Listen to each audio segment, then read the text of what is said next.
అలాగే ఉందమ్మా? లేదు నాన్న, ఒకప్పుడు ఉండేది. నువ్వు మీ అన్నయ్య వయసులో చిన్నవాళ్ళైనా ఆలోచనలు చాలా పెద్దవాళ్ళమ్మా. నీకు దండం పెట్టినా తప్పేం లేదు.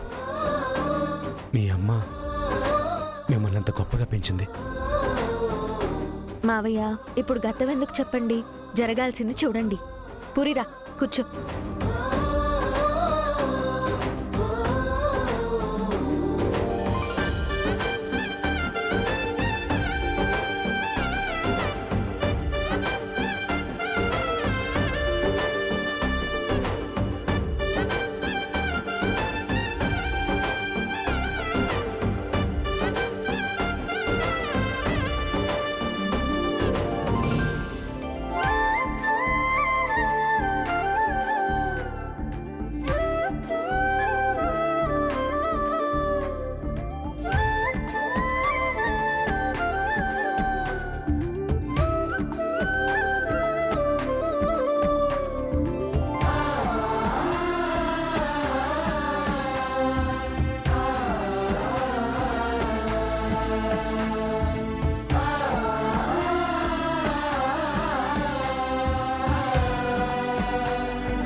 మిస్టర్ కేపీ,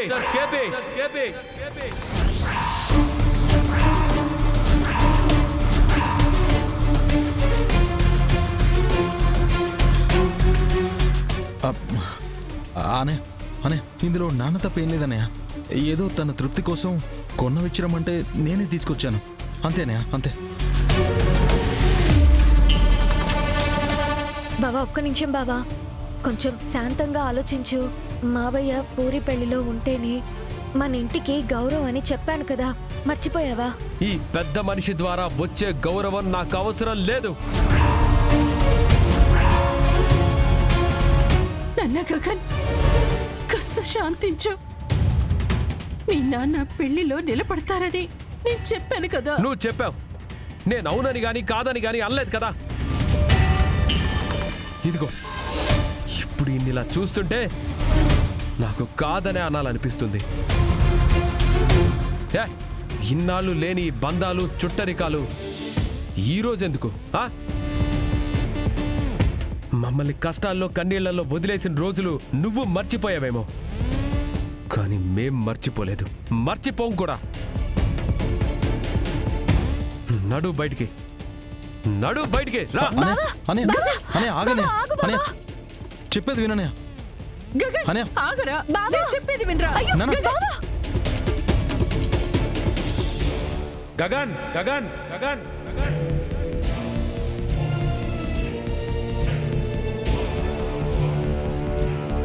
నీ కోపం సంగతి నాకు తెలుసురా. నా తప్పేం లేకపోయినా మిమ్మల్ని కలిసిన ప్రతిసారి మిమ్మల్ని వదిలేసినందుకు మీ ముందు నేను దోషిగా నిలబడుతూనే ఉన్నాను రా. గతం మిమ్మల్నే కాదురా, నన్ను కూడా గాయపరిచింది. అసలు నేను చెప్పే వద్దు వద్దు వద్దు వద్దు. నా ఇంట్లో నిలబడి మాట్లాడే అర్హత నీకు లేదు. Just get lost, just get lost, just get lost, just get last.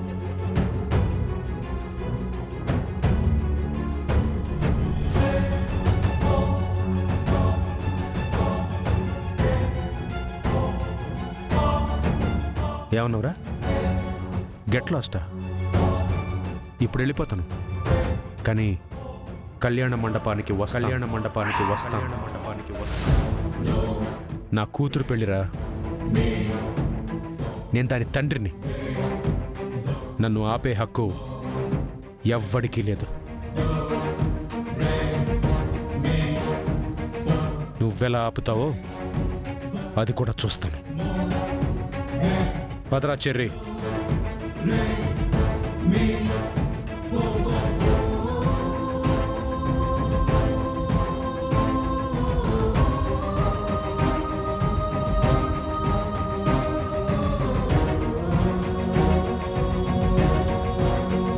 ఏంటో చెప్పండి అత్తయ్య.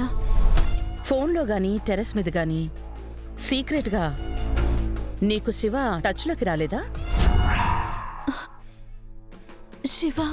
శివ నాకు టచ్లోకి రావడం ఏంటి? నటించకు బిందు. నేనేమీ నీతో సీరియస్గా మాట్లాడడానికి పిలిపించలేదు. శివ నువ్వు ప్రేమించుకుంటున్నారని నాకు తెలుసు అని చెప్పడానికి తీసుకొచ్చాను.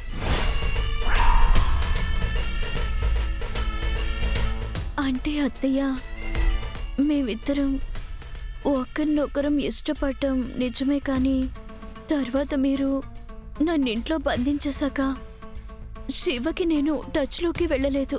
ఆ, శివనితో చెప్పడో లేదో నాకు తెలియదు గాని నేను శివని కలిసి మీ ఇద్దరి పెళ్లి జరిపిస్తానని నేను అతనికి మాట ఇచ్చాను. నిజంగానా అత్తయ్య? నిజంగానే. థ్యాంక్స్ అత్తయ్య, థ్యాంక్ యూ సో మచ్. నిజానికి ఆ శివ భూమి తమ్ముడు కాబట్టి శివతో నీ పెళ్లికి ఒప్పుకోకూడదు.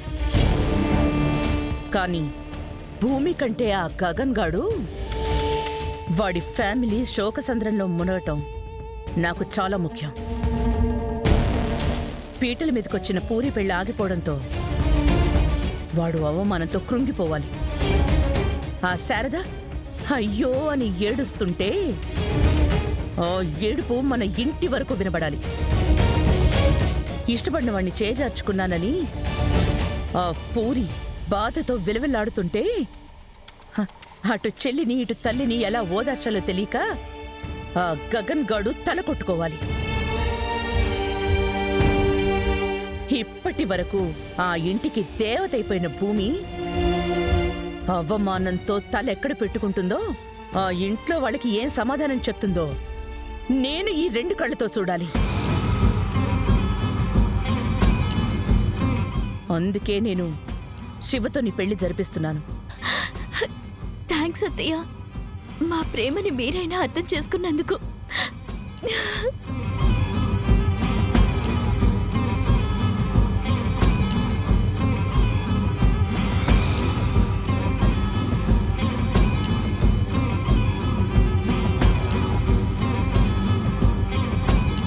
మాది వికారాబాద్ దగ్గర చిన్న పల్లెటూరండి.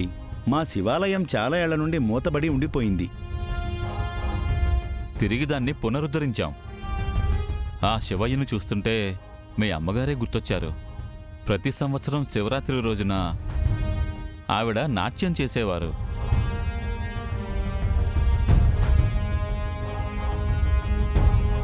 ఇప్పుడు ఎవరిని పిలవాలి అని ఆలోచిస్తుంటే మీరే గుర్తుకొచ్చారు.